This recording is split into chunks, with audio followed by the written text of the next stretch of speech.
Do you remember how the air changed the moment the winners were announced?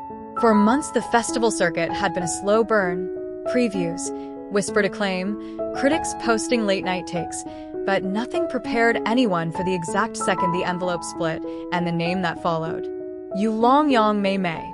Together, two trophies, one stunned silence that folded into the kind of applause you feel in your body before you hear it. The theater seemed to breathe at once. Cameras focused, phones raised, and for a handful of precious seconds the world agreed to be awed. They had arrived that night not as a publicity machine's latest project, but as collaborators who had quietly built something rare, a film that belonged to its characters, not to spectacle. People had praised the performances all year, the small gestures, the way silence became punctuation, but awards are a particular kind of recognition. They are the industry's attempt to say aloud what a million private watches had felt. When the presenters called their names, it felt less like a victory lap and more like a long-anticipated exhale. The couple rose slowly, as if careful to keep themselves from tripping under the weight of collective approval. Yu Long accepted the first trophy with his characteristic restraint. He held it like a fragile instrument and thanked the small, exact parts of the crew. The grip who fixed a rig in a storm, the seamstress who mended a costume at dawn, the local woman who brought tea on a cold shoot day. He spoke not as a man boasting of achievement, but as someone rehearsed in gratitude. Knowing the truth of a project is always a mosaic of labor. His voice carried a tenderness that the microphones could not quite capture. The audience felt it anyway. It was the kind of speech that made you want to stand up again in case someone had missed the names he read aloud. Then Mei Mei took the stage, and everything softened further. She did not perform vulnerability, she allowed it. Her eyes shone without being staged, and when she spoke of the role it sounded less like a resume and more like testimony. She described the long nights inside a character's skin, the ways she learned to stop filling silence and instead learned to listen to it. "We made something by honoring ordinary lives," she said, and the line landed like a benediction. Fans who had followed every step watched her and felt that her success was theirs too, an affirmation that empathy and craft still mattered in a culture addicted to spectacle. The cameras rolled and the footage went viral within minutes. Their embraces, the close shots of hands on the trophies, the quiet laugh Mei Mei gave when Yu Long, in the middle of a sentence, looked at her and lost his train of thought. Those small human gestures became the overnight shorthand for why people loved them. They were not plastic stars, but people whose care for each other and for their collaborators showed in public. Social feeds turned into altars of exuberant praise. Fan edits paired acceptance clips with the film's quietest scenes, and comments poured in from across time zones, praise, disbelief, and relief that their favorites had finally been recognized. Backstage, the mood was a different kind of intimate. The awards had the practical logistics of celebration, flowers, congratulatory messages, interviews, but it was the soft messages that mattered.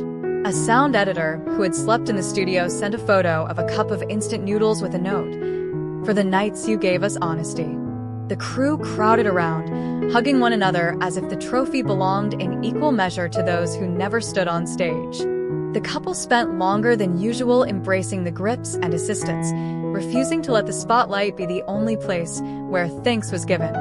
Industry response was wide and swift. Critics who had earlier praised individual moments of acting now wrote op-eds about the film's quiet revolution. That restraint had become radical again, that careful storytelling could still move audiences and win awards. Festival programmers began to talk of a season in which human-scale films reclaimed cultural space. Distributors who once chased high-concept noise began to call with interest, not to buy immediate rights, but to inquire about additional projects. The awards were a signal, not merely of applause but of market attention aligning with artistry. That convergence excited veterans skeptical of trends. They saw an opening for films that asked audiences to slow down. Fans responded by organizing in ways that surprised even the most seasoned community managers. There were charity live streams in celebration, watch parties with curated playlists of the film's music, and art collages sent to the couple's team. Fan communities raised funds to donate to the film's local partners, community centers, and small theaters that had hosted early screenings.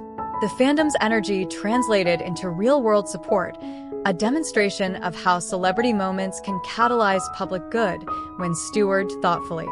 On social platforms, hashtags trended with reverence and humor. People remixed clips, wrote poetry-like captions, and shared stories of how the film had moved them. The narrative evolved from Celebrity Wins Award to what this film meant for the audience. Conversations about representation, the dignity of small professions depicted in the movie, and the ethical ways the production had engaged with local communities became mainstream. Podcasts invited the director and lesser-known crew members onto panels to unpack the film's making, not as PR, but as genuine interest in craft. The awards night became the opening of a public classroom in which the film's methods were the curriculum. There were, of course, the expected corners of cynicism. Some critics parsed timing, sponsorships, and industry politics. Tabloid threads speculated whether the awards would shift the couple's personal brand into something more commercial. But even those voices softened under the volume of evidence. The film's organic growth across festivals, the gentle consistency of the couple's public statements about community involvement, and the tangible benefits funneled to local partners. The discourse was messy, as discourse always is, yet notably less venomous than the usual celebrity churn. The most persistent outcome was dialogue rather than dismissal. The night's best moments were those that revealed the couple's evolving sense of responsibility. In interviews, they emphasized the people who should be remembered, the unseen craftspeople, local providers, and the residents who had let film crews into their kitchens and lives. Yulong spoke about the ethical duty of storytellers to represent others with consent and compensation. Mei Mei described the film as an act of witness, of learning to watch lives carefully and then allow audiences to see them reflected. Their words sparked philanthropic conversations. Producers and donors began to draft matching grants to fund community projects tied to film initiatives. A modest awards night had prompted real policy shifts in how productions might structure community engagement. For many fans, there was a personal element. Some wrote about the film helping them through grief, others about how a scene mirrored their day-to-day struggle in ways they'd never seen on screen. The awards amplified those stories. Posts that once would have circulated in small forums found new audiences in mainstream platforms, and the emotional resonance multiplied. People who had felt isolated because their stories were invisible now had evidence that someone had paid attention and treated their small truths with dignity.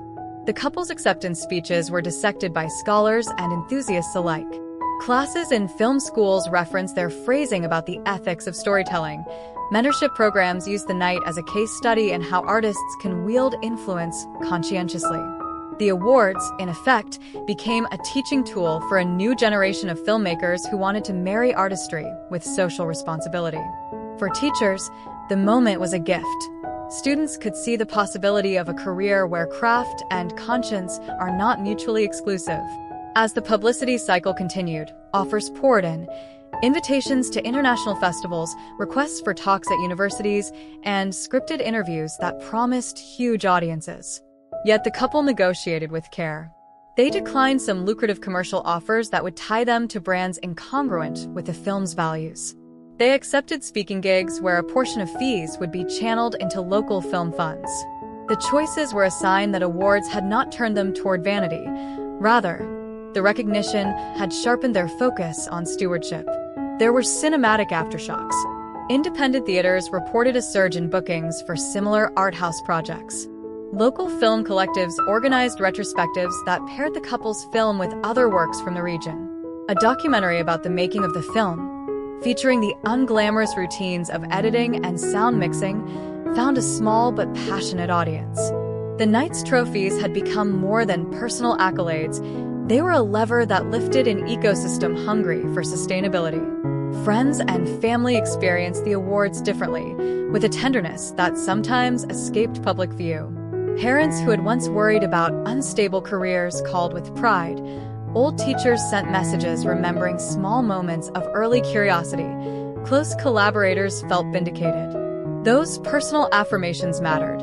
For artists, external validation can be fleeting, a badge of a moment more than a map.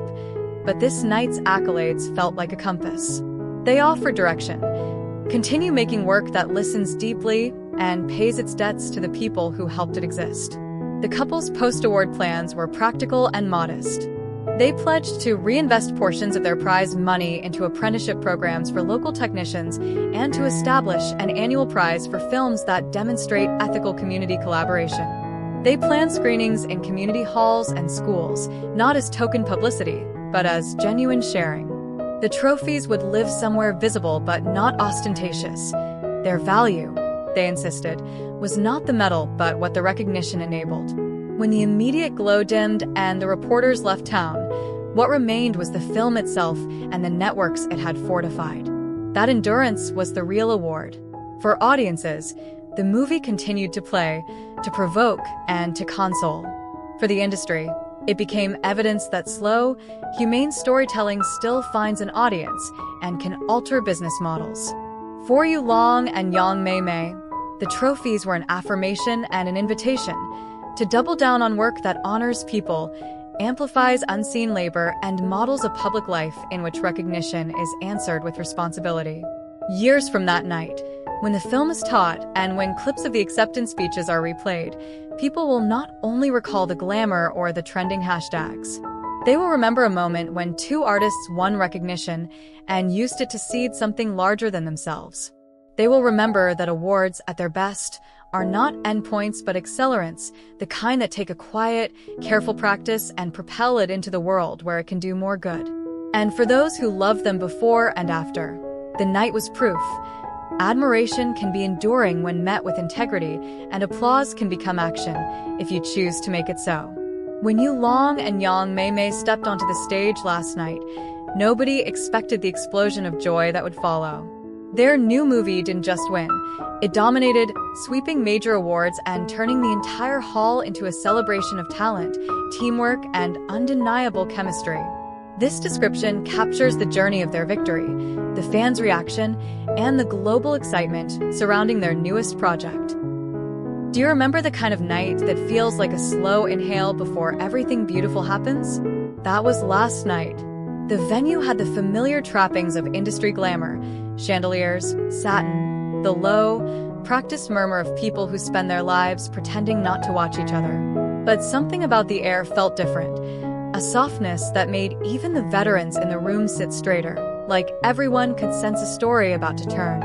Yu Long and Yang Mei Mei arrived like they always do, graceful, measured, with the kind of quiet charisma that makes cameras breathe easier. And yet by the time they left, the tenor of the fandom had changed in small, irrevocable ways. Fans didn't just cheer. They leaned in, as if love were being redefined in real time. It started with a look, not the photographer-ready gaze or a staged smile, but the tiny, private glances that happen between people who have invented their private language. The tilt of an eyebrow that says, "I see you," the half-smile that holds a joke only they understand. Anyone trained to watch could see it, and anyone who had ever loved someone in secret felt it like a memory. That look expanded outward like ripple in water. It made the usual applause sound like a backdrop to something that felt intimate and, crucially, true. The cameras caught it, but it was the crowd who felt it first. Cheers bubbled into applause and then into sustained, wholehearted noise. Their entrance into the main hall was simple, lacking the usual dramatic choreography. Yu Long walked ahead, Mei Mei a fraction behind, hand in hand, but what struck people was the way they paused at the edge of the stage and allowed the room to be quiet. He spoke first, not with the clipped polish of scripted remarks, but with a tone that carried the texture of someone who had been thinking about people and choices long enough to have patience. "We wanted tonight to be about more than glitz," he said, voice warm and steady. "We wanted it to be about the stories that hold us." Mei Mei added a short, laughing line about small acts of courage. The audience laughed with her, then listened, and by the time they sat, the room felt tethered to them, heart first. What made fans love them more was not a single grand gesture, but a sequence of tiny human things that, stitched together, created the sense of being seen. When they accepted an award, Yu Long thanked not just the obvious names but the grips, the craftspersons, the unpaid interns, and the parents who waited outside studios.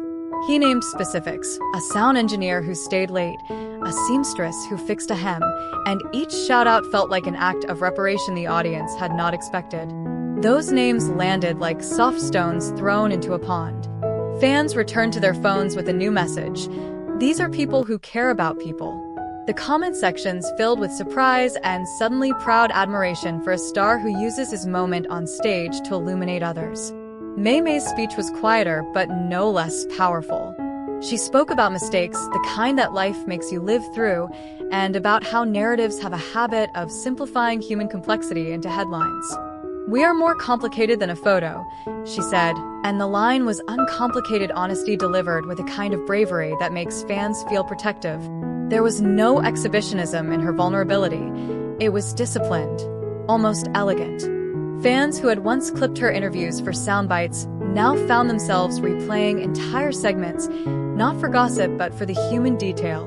The tremor in her voice when she said family, the small laugh after a memory of a rehearsal that had gone wrong.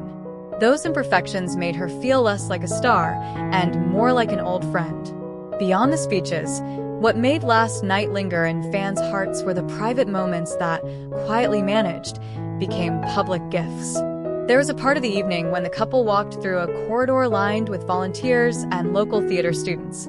Instead of breezing past, they stopped and listened, really listened, as young performers recited lines, shy and tremulous. You long crouched to adjust a violinist's bow grip. Mei Mei knelt to tie a shoelace for a child who had snagged their costume. These acts were small and easily overlooked, but when footage circulated, fans watched them on loop and began to post their own memories of when a small kindness changed their life. The internet